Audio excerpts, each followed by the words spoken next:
For 1,000 years, kings and queens of Europe had absolute power. But absolute power corrupts absolutely.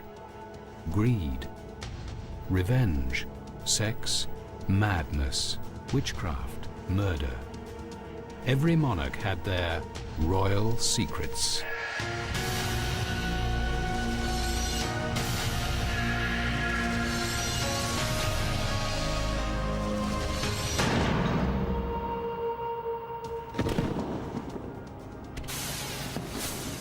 Every year on the 5th of November, the British celebrate a plot to kill a king.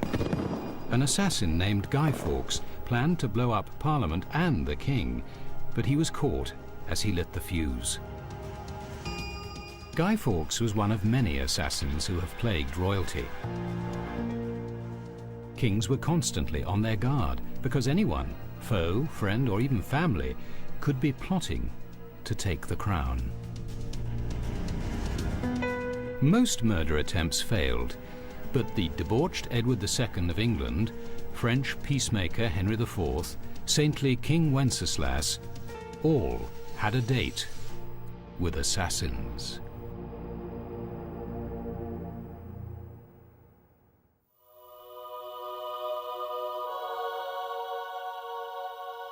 In the Czech capital of Prague, a chapel was built in the cathedral to honor the 10th century King Wenceslas. Murals on its walls depict the king's life and sudden death.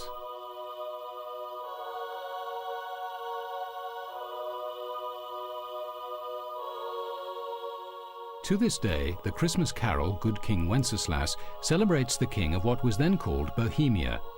Wenceslas embraced a new religion which was spreading across Eastern Europe: Christianity.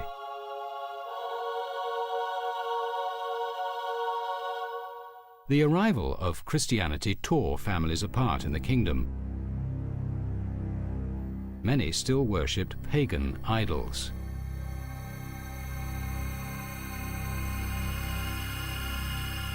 The royal family was no different. Wenceslas's pagan mother killed his grandmother because she became a Christian. And he had a younger brother, Boleslav, who kept the pagan faith. When Wenceslas inherited the kingdom, Boleslav's resentment of his Christian brother festered.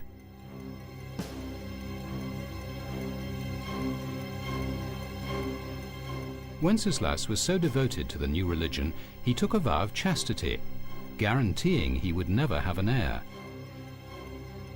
When Boleslav had a son who would succeed when Wenceslas died, the royal line was destined to pass to the younger brother. Still, he remained jealous of the pious Wenceslas.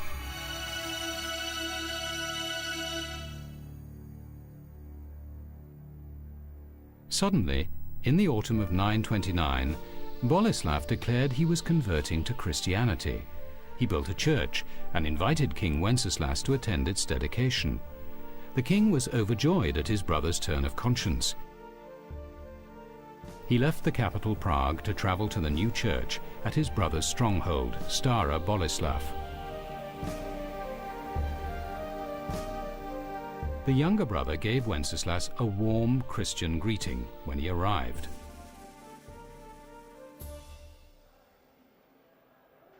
But that evening, a feast honoring the king's visit and Boleslav's conversion took on an ominous air. As the wine flowed, Boleslav's intoxicated knights forgot their reputed Christian piety.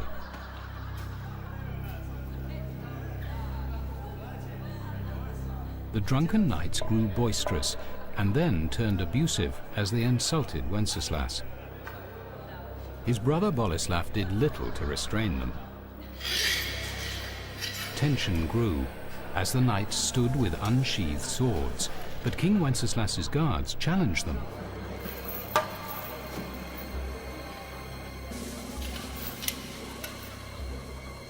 Boleslav finally called his men to order, averting a deadly showdown in public.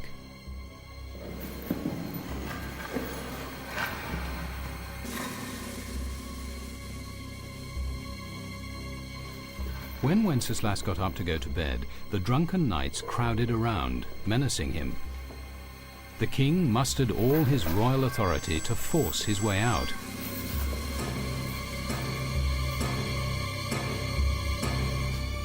Boleslav pointedly failed to help his brother to the door.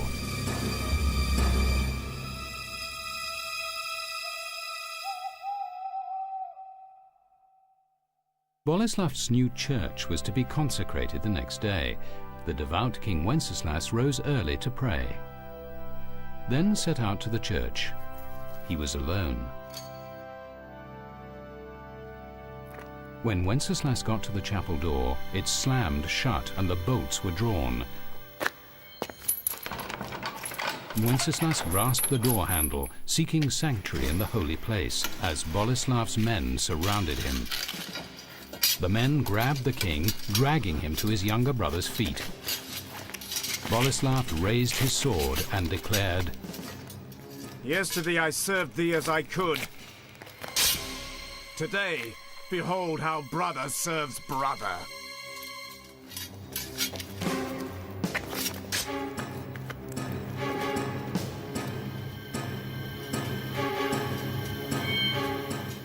Boleslav had invited his brother to his own funeral. Sibling rivalry and blind ambition, made even more venomous by religious conflict, had driven Boleslav to spill his own family's blood.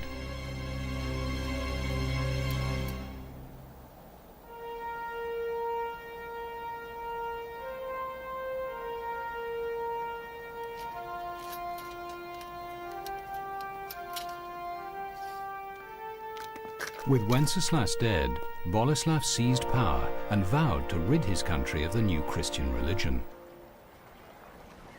But the king's murder brought on a strange series of events.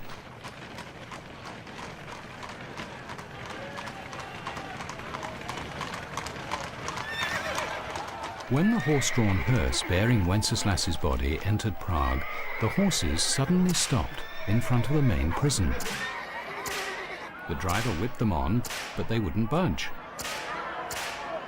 The horses held their ground until jailers released men unjustly imprisoned by Boleslav.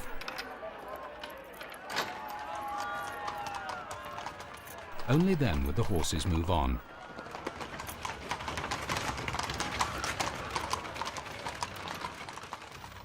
Other miracles followed. It was said that the lame walked, the blind could see. When the Pope heard of Wenceslas's martyrdom, the murdered king was declared a saint.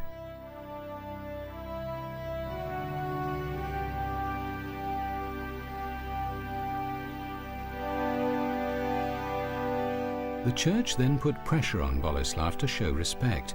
He was forced to dig up his brother's body and move it to a new cathedral in the center of Prague. Saint Wenceslas's reputation spread across Europe. This sword and this helmet, relics of the king's last hours, have become national treasures.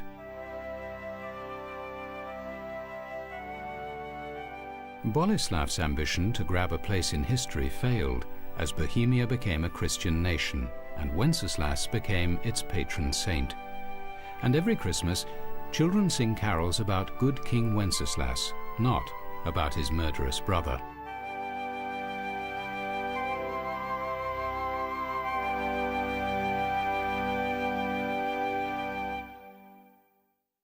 Royal assassination came not only to the saintly.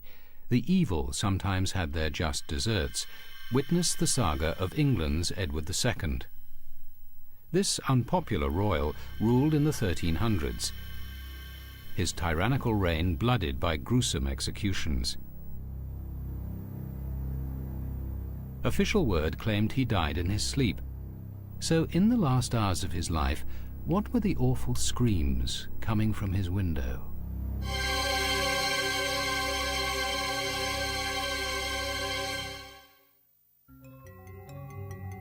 Edward flouted the rules of monarchy. He ignored senior advisors, insulted barons and nobles, confiscated their lands, and squandered the treasury on the whims of his favorites. Some of these young men were rumoured to be his lovers. Edward was forced to make a diplomatic marriage to French Princess Isabella, but he soon neglected her and returned to his male lovers. Alienating both the nobles and his wife, King Edward had made a powerful set of enemies. The Queen took a lover, Lord Roger Mortimer. To be rid of Isabella, the King sent her to France as his ambassador. With the Queen gone, Edward accused her lover, Mortimer, of treason and condemned him to death in the Tower of London.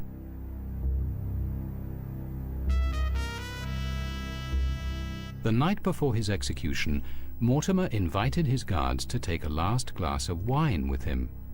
The wine was drugged, and Mortimer escaped to France to join the Queen.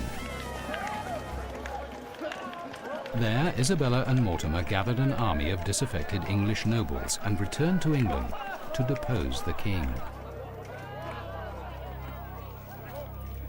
A monk named Thomas Dunhead, a friend of King Edward's, later wrote about the events he witnessed. In the year of 1327 there came many knights against our Lord Edward, and foremost amongst them was his own queen. She came with her lover Roger Mortimer, and against the will of the king fomented rebellion against him. Arriving in London, Queen Isabella encouraged her subjects to rise up against Edward. Sick of their corrupt king, Londoners responded to the Queen's words. A frenzied mob soon ran riot in the streets. The swarm dragged one of Edward's cronies, the Bishop of London, from his horse and cut his head off with a butcher's knife. The howling mob then turned to hunt down Edward's favourite boys. They were captured, sexually mutilated, and executed.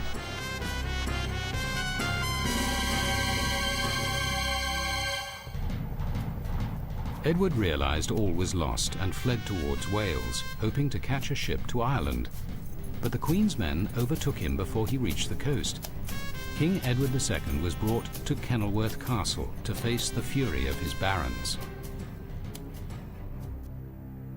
Then there came to Kenilworth the bishops, earls and barons, and they recited to our Lord the King his shortcomings.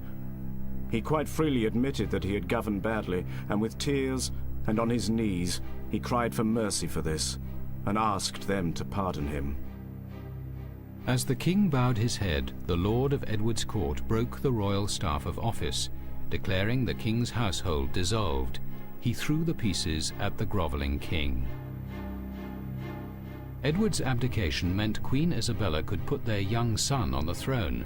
Since he was only a boy, Isabella and her lover Mortimer effectively controlled England.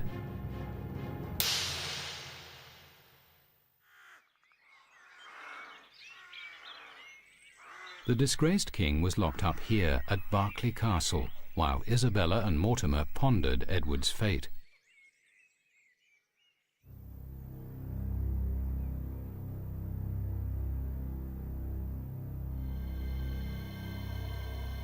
One night, Edward's friend, the monk Thomas Dunhead, slipped into the castle.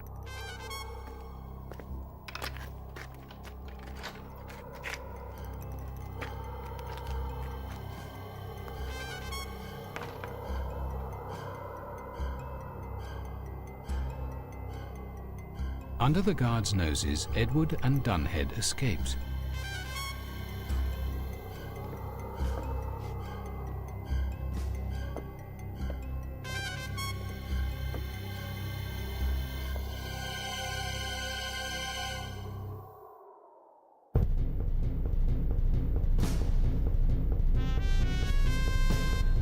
Afraid that King Edward would lead a revolt against them, Isabella and Mortimer ordered a frantic search.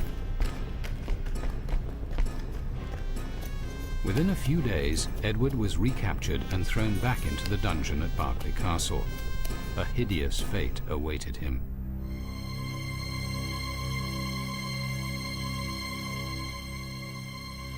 Isabella knew her position would never be safe while Edward lived. Mortimer sent a letter to Edward's jailers at Berkeley. Get rid of the king, but do it discreetly. The outright murder of a king anointed by God could easily provoke a rebellion against the perpetrators. There must be no sign of foul play.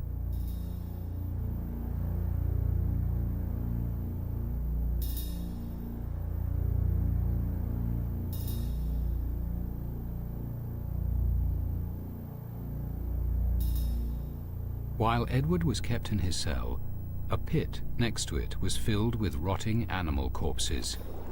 Though the king lay for days gasping in the putrid air, the toxic fumes failed to suffocate him.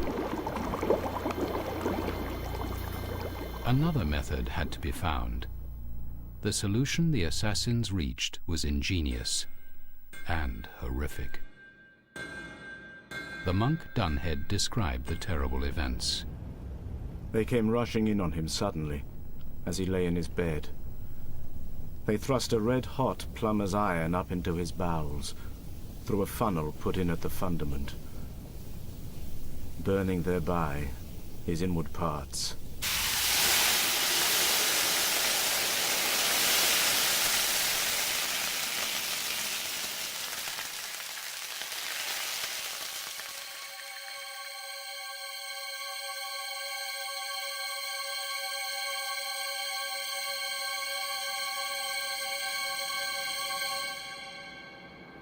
The king's death was excruciating. Even though the killers had taken care to make the murder as quiet as possible, several people on the other side of the castle walls heard screams that night, but they were too afraid to speak out.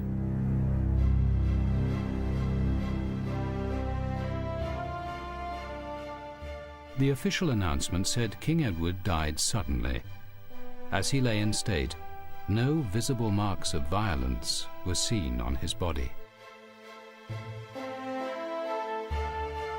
Edward was buried in Gloucester Cathedral, and a veil was drawn over the events. Rumours flew, but afraid of sharing the king's fate, no one dared to claim he had been murdered. Even the monk Thomas Dunhead refused to accuse Isabella and Mortimer, his new rulers. With regard to the king's decease, I prefer to say no more about the matter, for sometimes lies are for the advantage of the many, and to tell the whole truth does harm.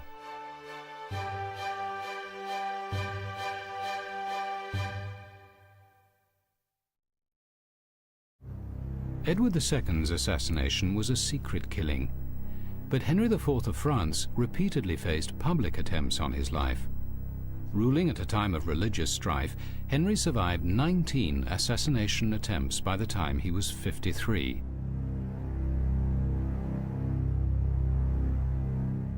The king had already been almost strangled, and a stabbing had left his face permanently scarred. After yet another assassination attempt, this time with poison, Henry had all his food tasted. When his personal cook was away, the King of France dined only on boiled eggs.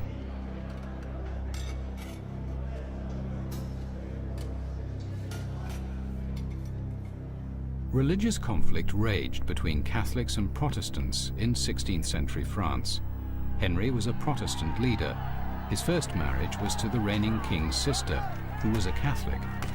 When Henry's Protestant friends gathered to celebrate the marriage, Catholics attacked them. 3,000 were slaughtered in the infamous St. Bartholomew's Eve massacre. Later, when Henry rose to become king, he converted to Catholicism in an attempt to peacefully unite France. Known as Henry the Great, he was a successful ruler, but fanatic Catholics were still out to get him. With a long string of mistresses, his love life became public knowledge and left his first marriage in tatters. Henry IV's sexual appetite and Protestant background enraged Catholic zealots like Francois Ravaillac, an unemployed schoolteacher. Still believing the king was a heretic, Ravaillac refused to accept Henry's conversion to Catholicism. Prone to hallucinations, Ravaillac felt a divine calling to kill the king. At the beginning of May 1610, Ravaillac came to Paris and stole a large kitchen knife from an inn.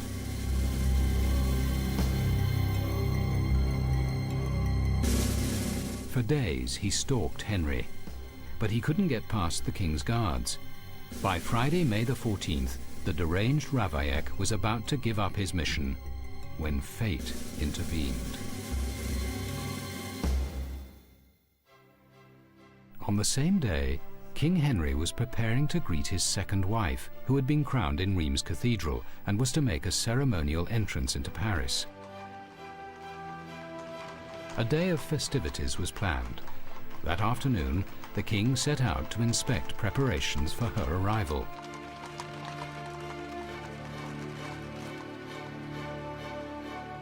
It was a warm, sunny day as Henry rode in an open carriage. He left the Louvre Palace and moved along the Rue Saint-Honoré before turning into the Rue de la Ferronnerie.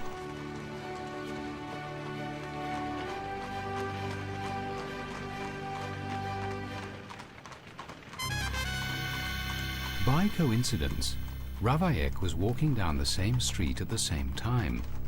As the king's carriage passed, Ravaillac realized a God-given opportunity had come his way. Henry and his companion were completely unaware of any danger to the king. After surviving 19 attempts on his life, Henry's luck was finally running out.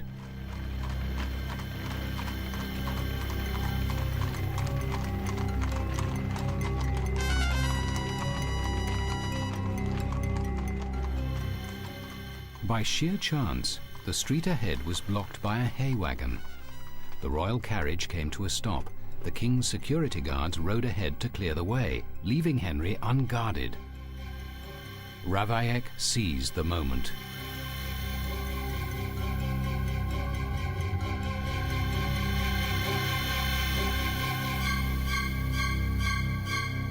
He plunged the knife into Henry's chest, just above his heart.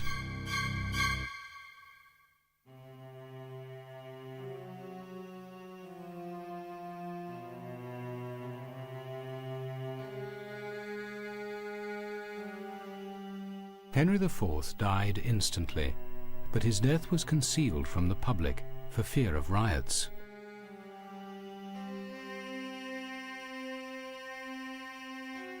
After so many attempts on Henry's life, an assassin had finally succeeded.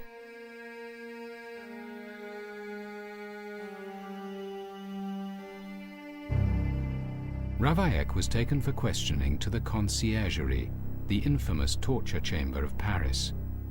Royal security guards were convinced Ravaillac was a pawn in a conspiracy to overthrow the crown and impose a strict Catholic state on France. He was tortured to name his accomplices. His foot was crushed in a vice known as the boot. The arm that wielded the knife was plunged into burning sulfur. His flesh was first torn off with red-hot pincers. Then he was drenched with molten lead and boiling oil. The torture lasted 2 weeks, but throughout his ordeal, Ravaillac swore he acted alone. His torturers finally accepted he was telling the truth. On the 27th of May, 1610, Ravaillac was taken to Notre Dame Cathedral to atone for his crime. Then he was led here to the Place de Grève, the public execution square. A huge, furious crowd was waiting. The assassin's arms and legs were roped between 4 strong horses. They pulled in opposite directions. Ravaillac's body was stretched for an hour and a half before it ripped apart. Finally, the crowd hacked what was left of Ravaillac into tiny pieces. Edward II, Henry IV, King Wenceslas were examples to other monarchs. Saintly, good or evil, royals always faced the threat of murderous plots launched by their foes, or even by their own families. The assassin's message was clear: a king can never trust anyone.